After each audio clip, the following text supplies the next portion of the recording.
এদিকে সন্দেশখালী কাণ্ডের তদন্তে কলকাতায় এলেন এসসি কমিশনের 7 সদস্যের প্রতিনিধি দল। কাল তারা যাচ্ছেন সন্দেশখালী মানুষের কথা শুনতে এসেছি। সন্দেশখালী কাণ্ডে রাজ্য সরকার কোনো ব্যবস্থা নেয়নি। রাজ্য সরকারকে নিশানা করে বললেন এসসি কমিশনের চেয়ারম্যান।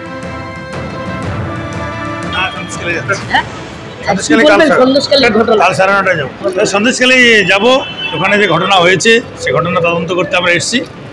আমাদের ফুল টিম এসছে, 7 জনের প্রতিনিধি দল এসছে। আগে যে ওখানে কথা শুনবো, মানুষের কথা শোনার জন্য এসছি। ওখানে অনুসূচিত জাতি এসসি সম্প্রদায়ের মানুষরা বেশি বাস করেন, এটা কনস্টিটিউশনাল পজিশন, ওখানে আমাদের দেখার রাইট আছে। স্টেট গভর্নমেন্ট কোনো সহযোগিতা করছে না, জানতে পারলাম যে এখনো পর্যন্ত ওরা কোনো কিছু ব্যবস্থা করেনি, যেটা প্রোটোকলে আছে ওদের ব্যবস্থা করা কিছুই করেনি। অন্যদিকে এসসি কমিশনের চেয়ারম্যানকে পাল্টা আক্রমণে তৃণমূল কংগ্রেস। উত্তরপ্রদেশ, মধ্যপ্রদেশ, হরিয়ানায় এসসি এসটিদের ওপর সব থেকে বেশি অপরাধ হচ্ছে। আগে সেই সব রাজ্যে যান, তারপর সন্দেশখালী যাবেন কিনা আমরা বলে দেবো। আপনাকে সন্দেশখালী যেতে দেওয়া হবে না, পাল্টা হুঁশিয়ারি শশী পাজার। সবচেয়ে বেশি crimes against SC ST UP, MP and হরিয়ানাতে হচ্ছে। তাহলে এখানে কোন সরকার চলছে বলুন? এখন শুনছি নাকি এসসি এসটি চেয়ারম্যান রয়েছেন ভারতীয় জনতা পার্টি, সে বলছে সে আসবে কে অরুণ হালদার নাকি কি নাম, তিনি নাকি 7 জনকে নিয়ে সন্দেশখালী যাবেন কালকে। কি করতে যাবেন আপনি? অরুণ হালদার, আপনি যাবেন না সন্দেশখালী। হু আর ইউ?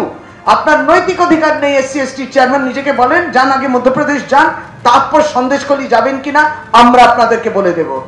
তার এত আস্পর্ধা, সন্দেশখালী আপনি যাবেন না, আপনাকে যেতে দেয়া হবে না। এই প্রতিদিন আসবে এক একজন আর মনে করছে ওই জায়গাটাকে তপ্ত করব, উস্কাবো। সন্দেশখালী নিয়ে যখন বিরোধীরা তেড়ে ফুড়ে আক্রমণে, তখন সন্দেশখালীর পাল্টা হিসেবে তৃণমূলের হাতিয়ার চোপড়ায় শিশু মৃত্যু। সন্দেশখালী কাণ্ডে পথে নেমেছে বিজেপি, পাল্টা চোপড়া নিয়ে এবার ধর্নায় তৃণমূল কংগ্রেস। চোপড়ার বর্ডার আউটপোস্টের কাছে ধর্না অবস্থানে তৃণমূল কংগ্রেস। চোপড়ায় 4 মৃত শিশুর বাড়িতে গেল রাজ্য শিশু অধিকার সুরক্ষা কমিশন। সন্দেশখালীর পাল্টা চোপড়া নিয়ে কেন্দ্রীয় স্বরাষ্ট্রমন্ত্রী ইস্তফা দাবি করেছে তৃণমূল কংগ্রেস। এসপিকে এবং ডিএমকে চিঠি করেছি, তাদের কাছ থেকেও আমরা ফিডব্যাক পাবো, তাদের ইনভেস্টিগেশন রিপোর্টও পাবো। তো based on all this we will decide যে নেক্সট স্টেপ কী হবে।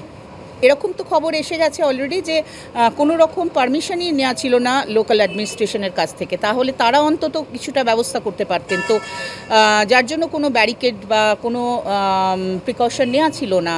এই ধরনের খনন কার্যে তো অবশ্যম্ভাবী যে মাটিটা যদি আমরা চেক করে না নিই, তাহলে যে কোনো মুহূর্তে নিয়ারেস্ট কোনো লোকেশনে ওটা ধস নামবে।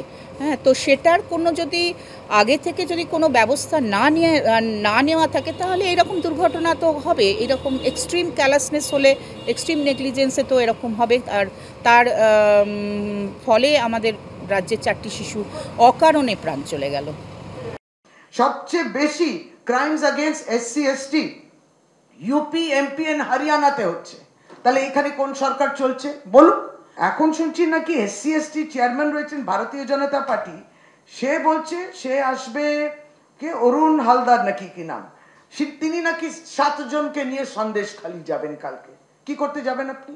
অরুণ হালদার, আপনি যাবেন না সন্দেশখালী। হু আর ইউ? আপনার নৈতিক অধিকার নেই। এসসি এসটি চেয়ারম্যান নিজেকে বলেন যান, আগে মধ্যপ্রদেশ যান, তারপর সন্দেশখালী যাবেন কিনা আমরা আপনাদেরকে বলে দেব। তার এত আস্পর্ধা, সন্দেশখালী আপনি যাবেন না, আপনাকে যেতে দেয়া হবে না। এই প্রতিদিন আসবে এক একজন আর মনে করছে ওই জায়গাটাকে তপ্ত করব, উস্কাবো।